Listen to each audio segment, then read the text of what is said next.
Okay, so you're going to get ready to skin the frog. You need your forceps, the tweezers, scissors, might need a blunt nose probe, and the pokey one, the needle nose probe. And you're going to take your frog, rinse him off again, get him all nice and moist, and then give him a nice massage to loosen all of the tissues, the skin tissues, from the muscle tissues. So, like, seriously, you're physically going to massage your frog on both the ventral side and the dorsal side. And while you're doing that, you can kind of start feeling some of the structures beneath, as well as just how the skin feels itself. Fair warning, see my frog? His forelimb is bent over his chest. When you get down to skinning and the rest of dissection, you are going to have to crack open. Sometimes you have to break the bone, or other times you just have to peel it open. All right, his chin, and then you're going to come back down towards the cloaca, and then down the legs and the legs. So watch this. I've got that little opening. Now you need to be very careful because you do not want to disrupt any of the muscle tissue beneath. So if you cut like most people do, they cut down like this. You need to cut like this, kind of assuming that this is the frog's belly. You don't want the bottom of your scissors to move so much. It will a little bit, but you want this top biter of your scissors to do the opening and closing. So you kind of think of holding it flat. So I've got it lifted here by the forceps. I found my hole, and I am simply going to cut right on up. Okay. All right, as you've noticed, I have now flipped the frog upside down. I've got the mid-sagittal cut from that original opening all the way up through his chin, just a straight cut. You can do the forelimbs, but it's usually easier to do them later on.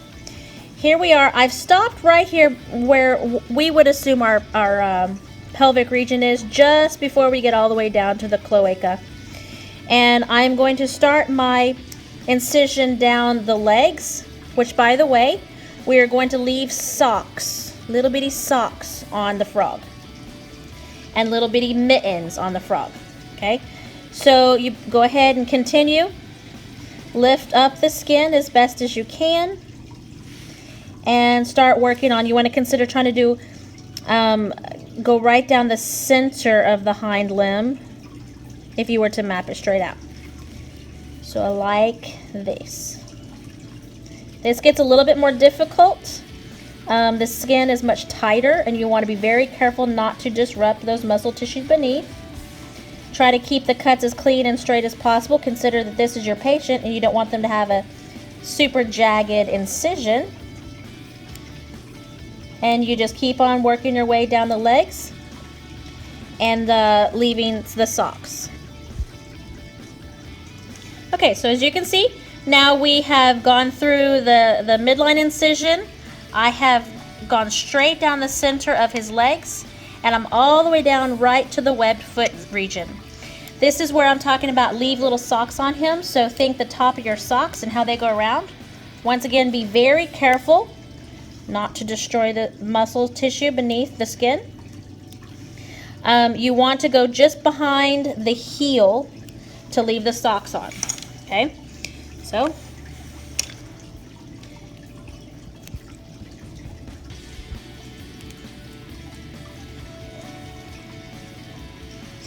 and the other thing is if you've noticed, I'm working only with the ventral side up.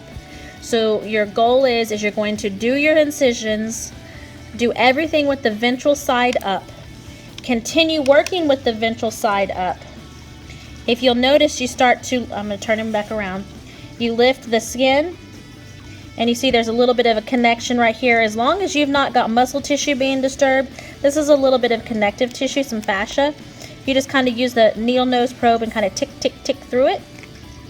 This guy, he got a pretty good massage, so we're pretty good. You can look over here. Here's a pretty good example. the fascia connective tissue from the muscle to the skin, and you just kind of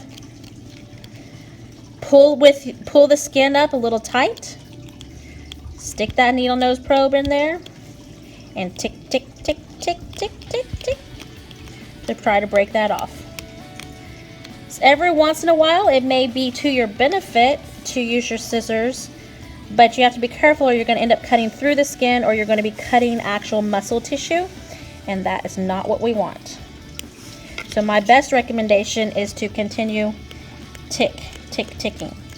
Now, although Mr. Frog is your patient and you have to treat him with as much dignity as he deserves being your patient, you can be a little rough and tough with this so long as you're not destroying those structures, and you just keep working and working.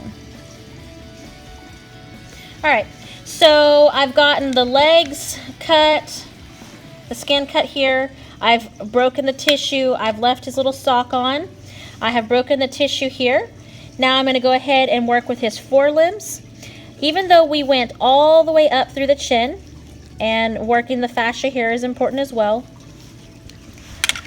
you're going to do virtually the same thing you did to the hind limbs up here with the forelimbs. And this is when your partner is going to probably need to help you, unless you're going to break his bones, to extend the arm out. And you're going to leave mittens, like little gloves or like what we have, on his hands or his forelimbs.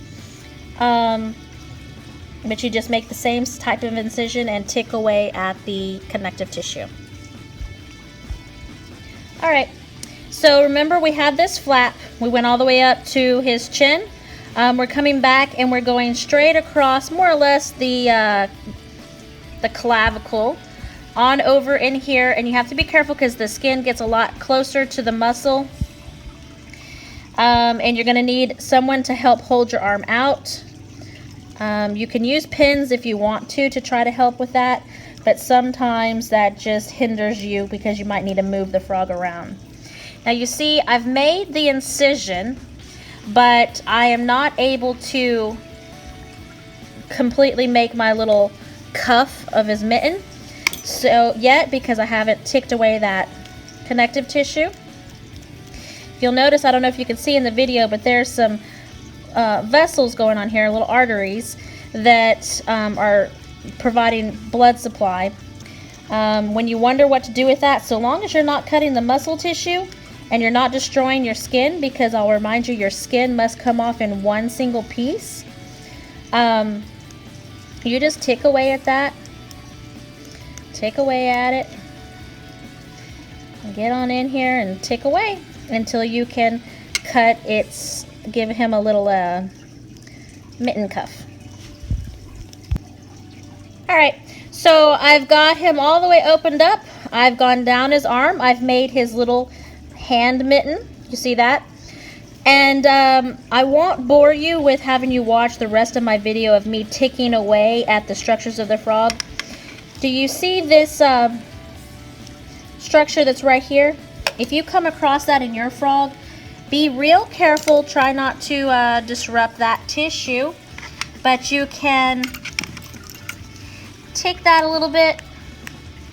If it's a little too hard, make a snip. Don't cut the skin, but cut really close to the skin to loosen that so you can continue on with your process here.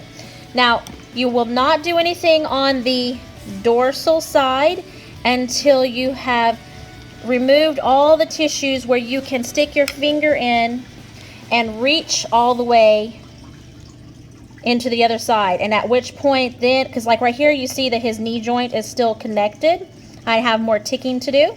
You'll see up here it's still connected on his elbow, and we've still got some more work to do here on this this side over here. The next video I will create for you will be the final skinning, but pretty much your first day of skinning, this is as far as it's going to take you. Goal and objective: do not destroy the muscle tissues. Keep the skin tissue in one piece without any extra holes or punctures, and just take care of business and work your own way through.